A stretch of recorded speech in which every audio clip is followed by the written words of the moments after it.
Mari saudara-saudara kita buka Alkitab kita dengar firman Tuhan, haleluya. Ya, yang saya ambil saudara dari Matius pasal yang ke-17, Matius pasal yang ke-17 saudara, haleluya. Ayat 24 sampai 27 saja, 3 ayat saudara ya. Judulnya di sini Yesus membayar bea untuk bait Allah. Sekali lagi ya. Firman Tuhan pada pagi hari ini saya ambil dari Matius pasal 17 ayat 24 sampai 27, judulnya Yesus membayar bea untuk bait Allah. Demikian firman Tuhan ayat yang ke-24 saudaraku ya. Ketika Yesus dan murid-muridnya tiba di Kapernaum, datanglah pemungut bea cukai, ya bea bait Allah. Ketika Yesus dan murid-muridnya tiba di Kapernaum, datanglah pemungut bea bait Allah kepada Petrus dan berkata, "Apakah gurumu tidak membayar bea 2 dirham itu?" Haleluya, ya. Apakah gurumu tidak membayar bea 2 dirham itu? Jawabnya, memang membayar. Dan ketika Petrus masuk rumah, Yesus mendahuluinya dengan pertanyaan, "Apakah pendapatmu Simon? Dari siapakah raja-raja dunia ini memungut bea dan pajak? Dari rakyatnya atau dari orang asing?" Wow, ya. Ya, dalam kisah ini saudaraku, ketika Yesus dan murid-muridnya sedang berkumpul ya di dalam satu tempat atau satu ruangan atau satu rumah, tiba-tiba ada seorang pemungut ya, pemungut pajak. Kebetulan ini dalam urusan rumah ibadat. Nah, ternyata dari zaman dahulu saudara, rumah ibadat itu pun sudah kena pajak ya, sudah kena pajak. Apalagi kalau kita lihat zaman sekarang ini, pajak adalah salah satu sarana untuk menunjang, kebangunan atau pembangunan bagi negeri di mana itu berada, saudara. Ya, kalau di Indonesia semuanya kena pajak, baik pajak motor, ya, pajak mobil, pajak rumah, pajak benda-benda, ya, IMB dan semuanya itu kena pajak.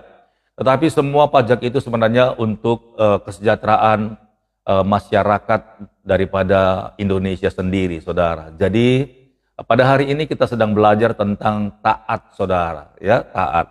Nah, kalau di sini, saudara, dalam kisah ini saya belum baca habis tadi, Yesus pun sebenarnya taat terhadap pajak.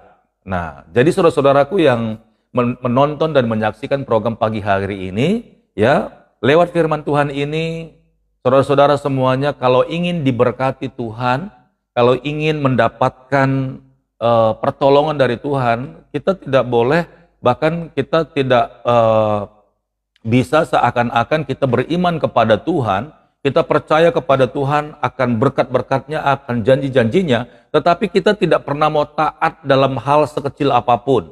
Ya, itu sebabnya dalam perikop ini disinggung oleh Tuhan Yesus, urusan pajak pun ternyata kita harus mengikuti teladan Tuhan, saudara. Ya, sebaiknya saya akan baca dulu aja ya. Saya baca ulang ayat ke-25. Jawabnya, memang membayar. Dan ketika Petrus masuk ke rumah, Yesus mendahului dengan pertanyaan. Jadi Yesus ada posisinya di dalam ya. Kebetulan Yesus keluar, ada orang untuk bertanya. "Apakah pendapatmu Simon, dari siapakah raja-raja dunia ini memungut bea dan pajak? Dari rakyatnya atau dari orang asing?" Jawab Petrus, "Dari orang asing." Maka Yesus berkata kepadanya, kata Yesus kepadanya, "Jadi bebaslah rakyatnya."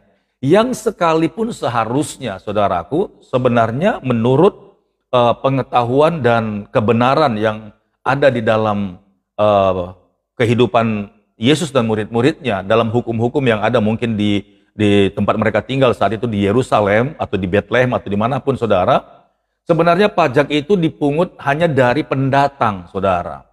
Karena nggak mungkin rakyat atau penduduk asli di mana mereka tinggal itu dikenakan pajak juga, ya. Jadi dikatakan di sini sebenarnya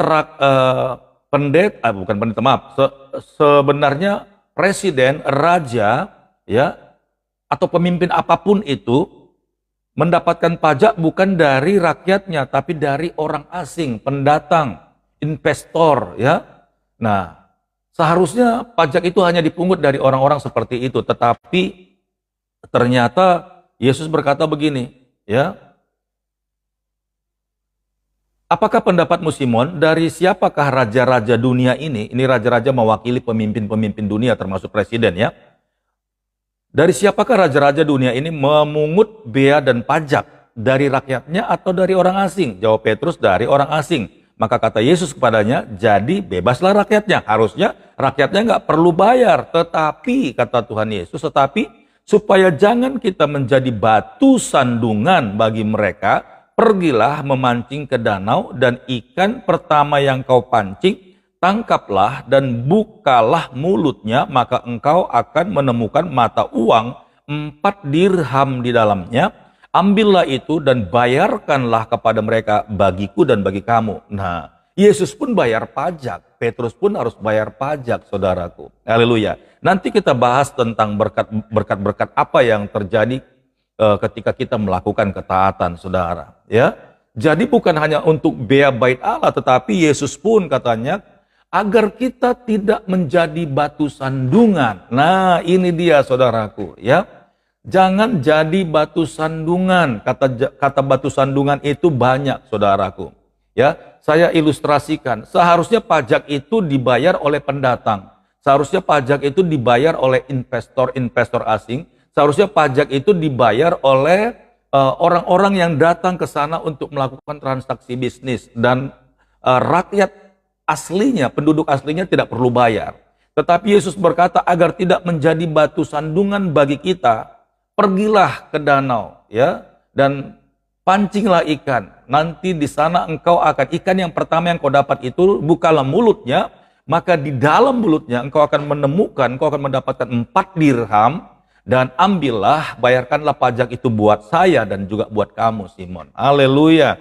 Saudaraku, ada satu pesan yang sederhana tetapi ini yang membuat kita sering sekali tidak diberkati, yaitu kita sering menjadi batu sandungan, saudaraku. Saudara tahu artinya batu sandungan? Contoh seperti ini.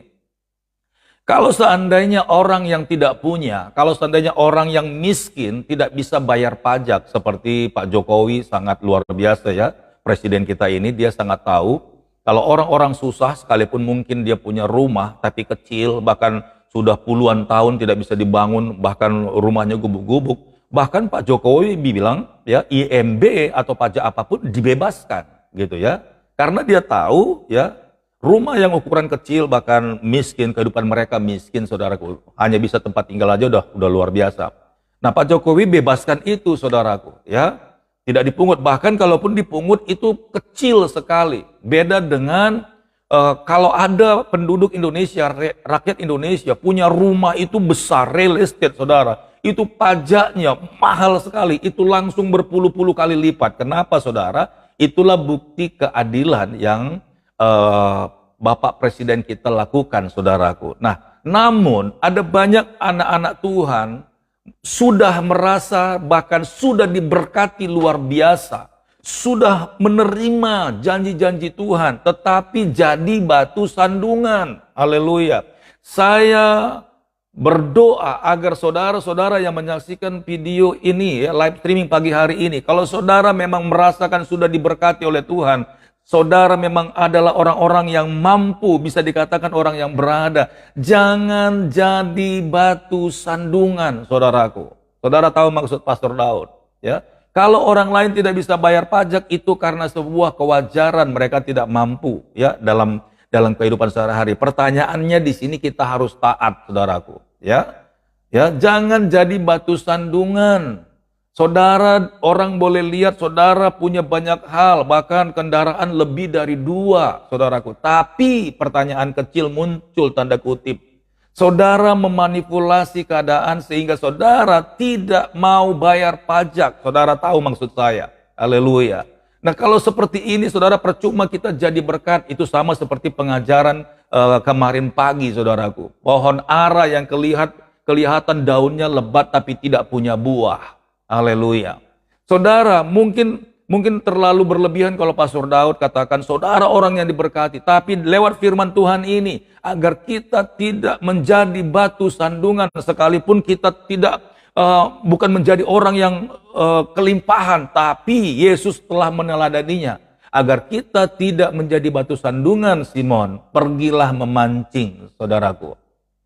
Saudara tahu alasannya pergilah memancing? Untuk saat itu Yesus tidak pegang uang, saudaraku. Bukan berarti Yesus itu miskin. Bagi dia, ya, emas dan perak, ya, permata dan segala-galanya yang terindah di seluruh dunia itu jadi lantai di surga. Buat Tuhan itu ya tidak ada apa-apanya. Tapi ketika dia melayani ini, motivasinya bukan uang, saudaraku. Makanya Yesus tidak mengkolekte, tidak mengumpulkan uang sebenarnya. Jadi dalam cerita ini kok Tuhan Yesus nggak pegang uang? Jelas karena Yesus melayani bukan motivasinya uang. Beda dengan kalau saya katakan sekarang, beda dengan gereja-gereja sekarang, saudaraku, ya. Motivasinya itu persembahan, motivasinya itu uang, ya. Sekalipun kalau saya ucapkan seperti ini terlalu sensitif sebenarnya. Tetapi ini memang jelas, ya. Kalau sekarang gereja-gereja lakukan itu ya wajar karena operasional gereja membutuhkan persembahan, ya. Kemudian pengurus-pengurus gereja butuh makan, makanya kita beri persembahan itu wajar, ya. Jadi saya tidak anti untuk hal seperti itu. Tapi dalam kisah ini saya waktu membacanya ya agak mengerikan juga pelayanan yang Yesus lakukan ini. Benar-benar tulus dan untuk keselamatan manusia. Jadi dia pergi kemana-mana itu tidak ada memungut persembahan, saudaraku, ya. Kecuali kalau ada orang yang diam-diam mungkin mendukung pelayanannya seperti Maria Magdalena, kemudian istri Raja Herodes, ya, karena mereka perempuan-perempuan yang diberkati. Alkitab telah mencatat itu, saudaraku. Jadi ada orang-orang yang mendukung pelayanan Tuhan. Tapi untuk kali ini ketika tukang pajak, pemungut pajak itu datang untuk meminta, ya, bea untuk bait Allah, lalu Yesus pun tidak mau menjadi batu sandungan, saudara. Haleluya. Nah, apa yang kita bahas pagi hari ini mengenai pajak, sebenarnya salah satu poin yang kita bahas sebenarnya dari antara banyak sekali poin-poin yang harus kita lakukan dalam ketaatan kita, saudaraku. Ya. Nah, pagi hari ini, yuk kita buka hati kita agar kita diberkati oleh Tuhan. Saya mau katakan bahwa pagi hari ini hanya orang yang taat, saudaraku, hanya orang yang taat, mereka lah yang diberkati oleh Tuhan. Jadi kata taat itu tidak serta-merta seperti apa yang selama ini kita dengarkan contohnya, ya. Kita harus taat kepada firman Tuhan. Nah, kita pikir bahwa ketaatan itu hanya berlaku dari kitab Kejadian sampai kitab Wahyu. Padahal ketaatan itu Allah maksudkan dalam segala hal, yaitu memenuhi hukum Tuhan. Dalam segala hal memenuhi hukum Tuhan. Makanya pagi hari ini salah satunya tentang membayar pajak. Atau yang paling sederhananya sekali, ketaatan itu harus kita buktikan kepada dunia bahwa kita ini adalah anak-anak Tuhan. Itu harus kita kerjakan. Yang paling simpel, saudara. Ya, ketika di lampu merah, ya, dari jauh kita sudah jalan dan sebelum kita terobos lampu merah itu, lampu kuning sudah ada. Nah, apa arti lampu kuning itu? Kita harus berjaga-jaga untuk segera berhenti, saudaraku.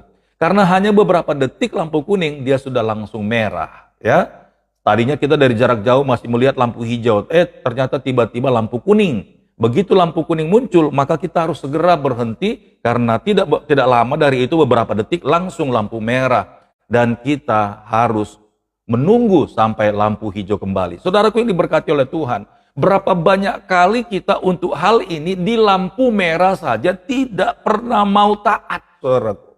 Ya, kita lihat kiri kanan sepi, nggak ada mobil lain, padahal masih merah, kita bablas. Saya mau bilang, saudaraku, anak-anak Tuhan punya mental seperti ini pasti nggak akan diberkati. Kalaupun saudara merasa diberkati, pasti semuanya itu hasil dari ketidaktaatan, saudaraku. Ya, itu yang tadi saya katakan. Kita jangan jadi batu sandungan, ya. Apalagi kalau kita misalnya beriring-iringan, di sebelah kita anak Tuhan, di sebelah kanan kita anak Tuhan, saudara. Ya, sama-sama kenal. Pas lagi lampu merah bicara-bicara, saudaraku, kadang-kadang kita karena mengubur waktu, ya. Wah, mungkin saudara bilang, pastor, tapi saat itu saya sering sekali melakukan itu. Tapi ketika waktu saat itu memang saya udah mau terlambat, pastor. Saya mau bilang, ya. Keterlambatan kita itu kan karena ketidaktaatan kita. Ya, apakah kita tidur kemalaman kah, ya kan? Apakah kita bangun kelamaan? Itu semuanya bukti ketidaktaatan. Kalau memang kita sudah berjanji dalam satu waktu, maka kita harus belajar taat, saudaraku. Ya. Nah, untuk hal yang terkecil seperti itu pun di lampu merah sering sekali kita tidak menunjukkan ketaatan kita kepada Tuhan. Haleluya. Apalagi untuk perkara-perkara besar. Saya mau katakan begini, saudara. Setiap kali perintah Tuhan untuk kita taati, di ujung ketaatan kita itu pasti ada satu janji atau mengandung satu janji berkat yang besar. Haleluya. Ya, jadi setiap kali saudara melakukan ketaatan selalu ada janji yang besar di depan. Luar biasa sekali, saudara. Ya, jadi kita harus belajar seperti apa yang Yesus katakan dalam segala hal kita harus taat, saudaraku. Taat. Contoh lagi, saudara, ya, ketika kita lagi pegang sampah, ya, mungkin kita habis makan, ada bungkusannya. Saudara pikir itu hal sepele, saudaraku, hal yang sangat sepele. Tapi apakah saudara pikir Tuhan tidak lihat? Karena sebenarnya anak-anak Tuhan, ya, yang mencintai Tuhan, yang mengasihi Tuhan, ketika mereka ada dimanapun, itu hadirat Tuhan, penyertaan Tuhan, itu ada di dalam hidup kita. Dan dengan kata lain, apapun action yang kita kerjakan dalam terkecil sekalipun, itu sebenarnya Tuhan lihat karena kita sedang terconnecting dengan surga, saudara. Jadi untuk hal yang sampah tadi, jangan saudara pikir Tuhan tidak lihat, itu hal yang sepele. Ada banyak orang, ini yang paling memalukan, saudaraku. Lebih baik mobilnya bersih, tapi sekitarnya kotor, dan dia nggak menghormati dan nggak menghargai orang lain. Habis makan, mungkin dia lagi ke dalam keadaan di kendaraan atau di mobil, apa di bus kah, atau di oplet kah, gitu ya, atau di mobil pribadi kah. Habis makan mungkin karena lapar, saudara, bungkusnya itu asal buang aja, dia lempar ke jendela, langsung terbang kemana-mana, atau dia buang ke mobil begitu, saudaraku. Atau habis makan sobek permen, main buang aja. Saudara, itu bukti dan contoh ya anak-anak Tuhan yang tidak punya ketaatan. Tidak menjadi teladan dan selalu jadi batu sandungan. Sekalipun menurut saudara itu sampah kecil, tapi orang yang di sebelah saudara lihat ini orang nggak punya disiplin, ini orang nggak taat, ini orang nggak menjadi contoh dan teladan. Saudaraku yang diberkati oleh Tuhan, apa yang Yesus kerjakan dalam kisah ini sangat menegur kita. Buat Yesus ini bayar pajak ini kecil sekali, saudaraku, kecil sekali. Karena kita sudah belajar beberapa waktu yang lalu. Sementara orang pemungut pajak aja, saudaraku, orang bea cukai, ya, kita sudah lihat waktu itu Zakheus itu sudah berhadapan dengan dia. Tapi ini urusan membayar pajak. Dia nggak memanipulasi keadaan. Yesus nggak bilang, ya, karena dia orang penting. Banyak pejabat-pejabat tinggi negara dekat dengan dia. Yesus nggak bilang, kamu nggak kenal saya, kamu nggak tahu saya, masihkah kau minta pajak dari saya? Bahwa bait Allah ini kan punya saya, bait Allah ini punya Bapakku. Yesus nggak bisa tidak melakukan perkataan itu, bahkan menunjukkan kesombongannya. Tidak, saudaraku. Tapi dia taat, sekalipun dia punya power untuk tidak membayar, saudara. Tapi dia bilang, Petrus, pergilah memancing, agar kita tidak menjadi batu sandungan. Bayarlah pajak itu buatku dan juga buat dirimu. Haleluya. Saudaraku yang diberkati oleh Tuhan, kalau kita mau diberkati oleh Tuhan, saudaraku, ya, kalau kita mau diberkati Tuhan, jadilah teladan sekecil apapun. Jadilah teladan, taatlah dalam perintah-perintah Tuhan, baik yang sekecil apapun, saudaraku. Karena apa yang kita lakukan itu menjadi contoh dan menjadi teladan juga nanti bagi orang-orang lain yang ada di sekitar kita. Orang-orang mungkin akan bertanya, Bapak bayar pajak juga? Oh iya, saya harus bayar pajak, ini buktinya. Jadi orang-orang lain yang tadinya berbuat curang, orang-orang lain tadinya yang tidak taat, orang-orang lain tadinya mungkin sudah menipu negara, contohnya saudara. Haleluya.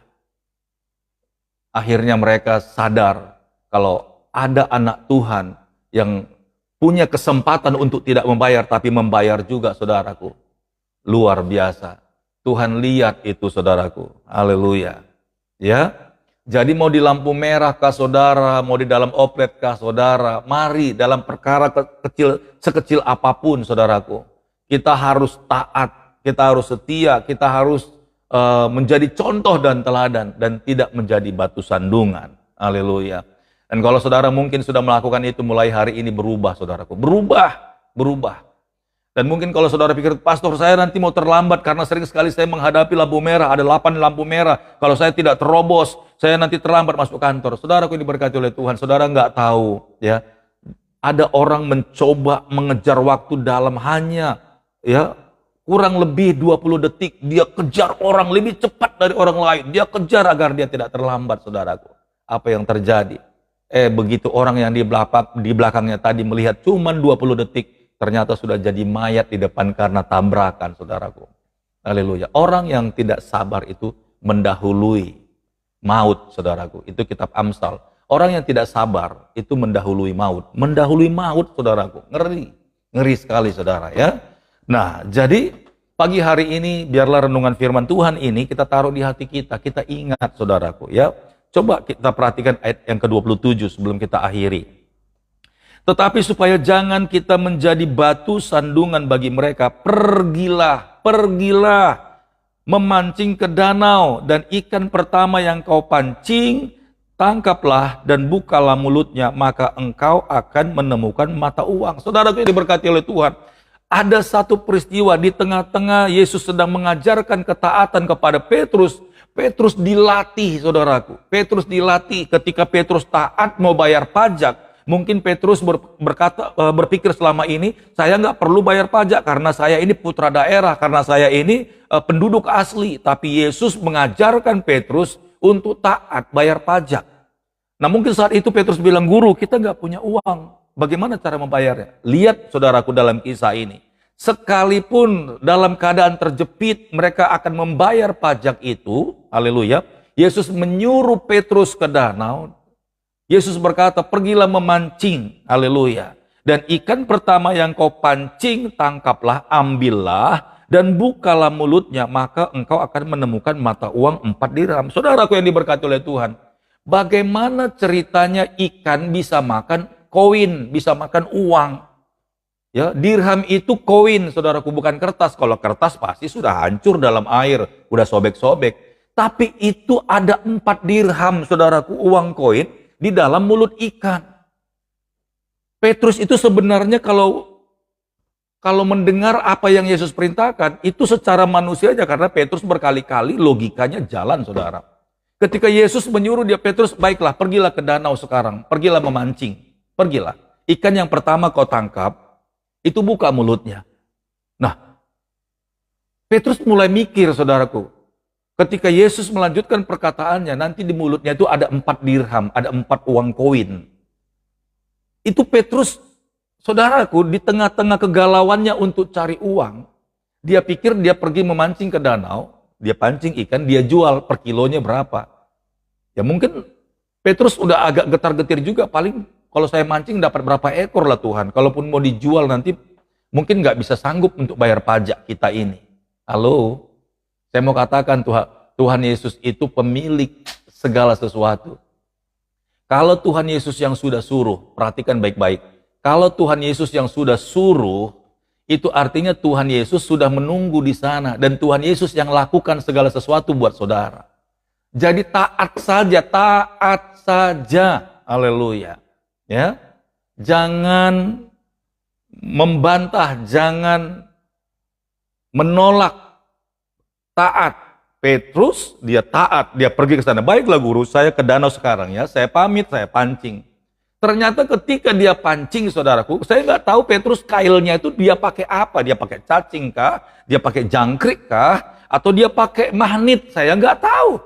Tapi yang pasti otak warasnya Petrus itu dia mancing pasti kailnya itu dikasih umpan, saudaraku.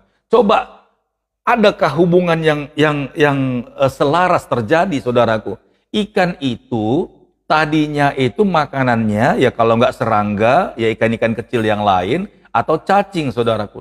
Tapi anehnya di dasar laut ikan itu makanannya adalah koin. Saya nggak tahu bagaimana historinya ikan itu sampai di mulutnya ada koin. Bisa aja ikan itu ketemu uang mata dirham, ya mungkin jatuh dari perahu kapal-kapal pesiar atau apapun di sana waktu itu, atau tamu-tamu saudara. Lalu ikan itu memungutnya dan membawanya kepada Petrus. Bisa saja kalau kita mau buat skenario filmnya, saudara.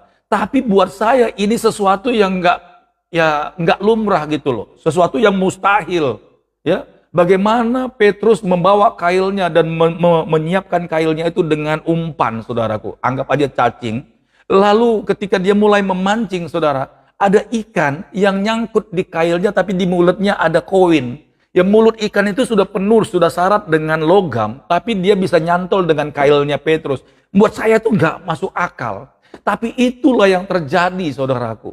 Orang-orang yang taat kepada perintah Tuhan, orang-orang yang setia kepada apa yang firman Tuhan katakan, baik sekecil apapun, ujungnya itu mengandung mujizat, saudaraku. Ujungnya itu mengandung sesuatu keajaiban. Haleluya. Jadi kalau saudara mau taat dalam sekecil apapun mulai pagi hari ini, saya pastikan selalu ada sesuatu yang mengandung keajaiban di dalam ketaatanmu itu. Sama seperti Petrus. Petrus bukan hanya taat mau bayar pajak, tetapi dia taat juga untuk Tuhan Yesus suruh memancing di danau. Dan Yesus bilang, engkau akan mendapatkan ikan, dan ikan yang pertama itu engkau buka mulutnya, maka di situ akan ada uang dirham, 4 dirham di dalamnya. Ambillah itu dan bayarkanlah kepada mereka bagiku dan bagimu. Haleluya, haleluya, haleluya. Saudaraku yang diberkati oleh Tuhan, pagi hari ini sebelum kita beraktivitas, renungan firman Tuhan ini mengawali kita, memberikan kepada kita hikmat pengertian ilahi. Taat, saudaraku, taat, ya, setia. Haleluya. Apapun yang saudara kerjakan pagi hari ini, usaha apapun yang saudara kerjakan, baik rumahan kah atau di supermarket kah, jujur, saudaraku. Ya, taat kepada Tuhan. Kalau Tuhan bilang jangan berbuat curang, jangan berbuat curang. Contoh kecil, saudaraku. Berapa banyak orang tidak taat masalah timbangan, ya. Ini pun akan membuat saudara kecewa nanti di ujungnya. Sama seperti orang tadi berlari, ya, ngebut, saudaraku. Cuman hanya 20 detik jaraknya dari orang yang sedang mengendarai motor yang lain. Dia salip, dia kebut. 20 detik kemudian hanya untuk mengejar biar dia nggak terlambat, saudaraku. Ternyata 20 menit kemudian lagi sudah ditemukan di ujung sana. Dia tewas kecelakaan. Berapa banyak kali kita ingin cepat kaya, saudaraku. Mendahului orang lain. Berapa banyak kali kita melakukan kecurangan agar kita lebih cepat merasa diberkati dengan melakukan tipu-tipu, saudaraku.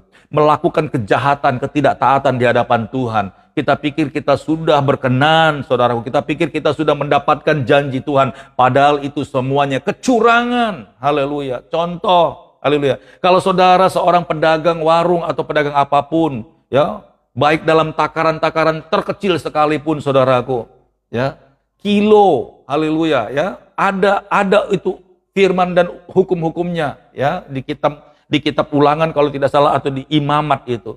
Ya, janganlah mengurangi berat timbangan. Kalau saudara tahu ukurannya 1 kilo, biarlah dia 10 on, jangan 9 on atau 8 on. Haleluya. Saudara pikir, pastor, kalau saya murni 1 kilo dan saya jual 1 kilo, saya belinya 10.000, saya jual 11.000, nggak laku, pastor. Haleluya. Bahkan saya untungnya sedikit sekali, pastor. Kalau saya beli 1 kilo, saya jual 1 kilo, lalu saya beli 10.000, saya jual 11.000, tidak laku, pastor. Saya mau bilang berkat itu bukan karena kuat dan gagahmu. Amsal berkata berkat Tuhan, berkat Tuhanlah yang menjadikan kaya. Susah payah tidak menambahinya, jangan kurangi. Tuhan sangat membenci orang yang tamak, orang yang loba. Haleluya. Engkau mencurangi manusia, bukan hanya manusia yang kau curangi, tapi Tuhan sekaligus. Kan Pastor Daud tadi sudah bilang bahwa kita ini selalu ada dalam hadirat Tuhan. Dalam hal bungkus permen pun Tuhan perhatikan ketika engkau buang sampah di jendela, ketika engkau buang di dalam oplet, ketika engkau serakin saudaraku di mana-mana. Apa salahnya sebelum engkau masuk ketemu dengan tong sampah, saudara kantongin untuk sampah permen, saudaraku. Sehingga orang-orang lihat di sekitarmu tuh, wow, keren. Jadi contoh dan teladan, saudaraku. Apalagi untuk sesuatu yang terus-menerus saudara kerjakan. Haleluya. Saudara tulis ini sekilo, orang tanya, beli dong gula sekilo, beras sekilo, ternyata timbangannya ketika mereka bawa ke rumah itu cuma 9 on, 8 on. Saudara telah mencuri milik orang, mencuri ribuan kali, jutaan kali. Saudara pikir itu berkat Tuhan? No, itu kutuk yang akan sebentar lagi, tidak lama dari hidupmu, itu akan meledak, saudaraku. Haleluya. Jangan lakukan itu. Makanya Tuhan sedang melatih kita untuk taat, setia dalam hal kecil, mulai dari yang terkecil. Karena orang-orang yang belajar taat dan setia dari perkara kecil, maka dia akan setia juga dalam perkara besar. Haleluya, praise the Lord. Haleluya. Pagi hari ini saudaraku, mari kita rubah mindset kita. Rubah mindset kita saudaraku. Rubah mindset kita, jangan berbuat curang, jangan jahat di hadapan Tuhan. Kalau saudara bilang, Tuhan saya tidak punya uang untuk bayar ini, mulailah berperkara dengan Tuhan. Mulailah berperkara dengan Tuhan. Haleluya, haleluya. Mulai berperkara, Tuhan saya tidak punya uang untuk bayar ini, Tuhan mampukan saya. Sama seperti Petrus, sesuatu yang tidak mungkin akan terjadi, sesuatu yang mustahil itu semuanya akan diselesaikan oleh Tuhan. Saudara akan melihat mujizat Tuhan itu akan terjadi. Seperti yang saya katakan, di ujung ketaatan, di ujung kesetiaan, ada Tuhan yang menyertai dan memberkati pekerjaan saudara. Karena apapun yang kita lakukan, semuanya itu menyenangkan hati Tuhan. Haleluya, praise the Lord. Ya, jadi saudaraku, pengajaran pada pagi hari ini, yuk buka hatimu saudaraku, buka hatimu. Kalau Yesus aja taat dalam hal yang paling kecil, bagaimana tidak kita yang mengasihi Dia? Kita katakan kita pengikut Yesus, kita katakan kita ini adalah murid-murid Tuhan, anak-anak kerajaan Allah. Malu dong dengan dunia. Kalau ternyata dari hal-hal kecil, bahkan sampai perkara besar pun, nanti akhirnya saudara tidak taat, dan kita menjadi pencurinya anak-anak Tuhan. Kan gak enak. Haleluya. Baik saudaraku yang diberkati oleh Tuhan. Sampai di sini renungan pagi, dan terima kasih banyak buat kesetiaan saudara untuk menemani Pastor Daud. Haleluya, praise the Lord, praise the Lord. Baik saudara-saudaraku yang diberkati oleh Tuhan, kalau saudara merasa diberkati silakan bantu share live streaming di fanpage God Ministry bersama saya Pastor Daud Timotius Tampu Bolon di program Renungan Pagi. Tolong dibagikan saudara agar nasihat kebenaran firman Tuhan pada pagi hari ini jadi berkat bagi orang-orang lain juga. Haleluya. Baik saudara-saudaraku, kita berdoa. Terima kasih Bapa yang baik, pagi hari ini hamba sudah selesai menyampaikan isi hati Tuhan. Hamba mengucap syukur Tuhan buat nasihat, teguran, dan peringatan yang Tuhan beri. Dan ini mengajarkan kami untuk tetap setia dan taat tentang kebenaran firman-Mu. Sebagaimana Tuhan Yesus taat membayar pajak, ajarkan kami Tuhan untuk taat juga dalam hal terkecil sekalipun. Terima kasih Bapakku yang baik. Terima kasih Tuhan, biarlah semuanya menjadi berkat bagi kami semuanya anak-anak-Mu. Dan semuanya untuk kemuliaan bagi nama Tuhan. Berkati setiap pekerjaan kami Tuhan, buat kami setia dalam hal sekecil apapun. Buat kami tidak menipu, tidak mencuri. Dan buat kami Tuhan agar apa yang kami kerjakan itu seakan-akan kami diberkati Tuhan padahal kami melakukan kecurangan demi kecurangan setiap waktu. Ubah hati kami Tuhan, buat kami mengambil keputusan agar kami menjadi bukti dan teladan kepada banyak orang ketika kami berjualan Tuhan. Takaran dan ukuran yang kami buat itu dapat dibuktikan dan kejujuran selalu ada di dalamnya. Dan kami tidak mengambil hak kami, hak orang lain Tuhan yang kami katakan itu jadi hak kami Tuhan karena kami mencuri. Terima kasih Bapa yang baik. Berkati setiap anak-anak-Mu yang taat dan setia Tuhan. Dalam nama Tuhan Yesus hamba mengucap syukur, hormat pujian kemuliaan bagi nama Tuhan. Haleluya. Amin.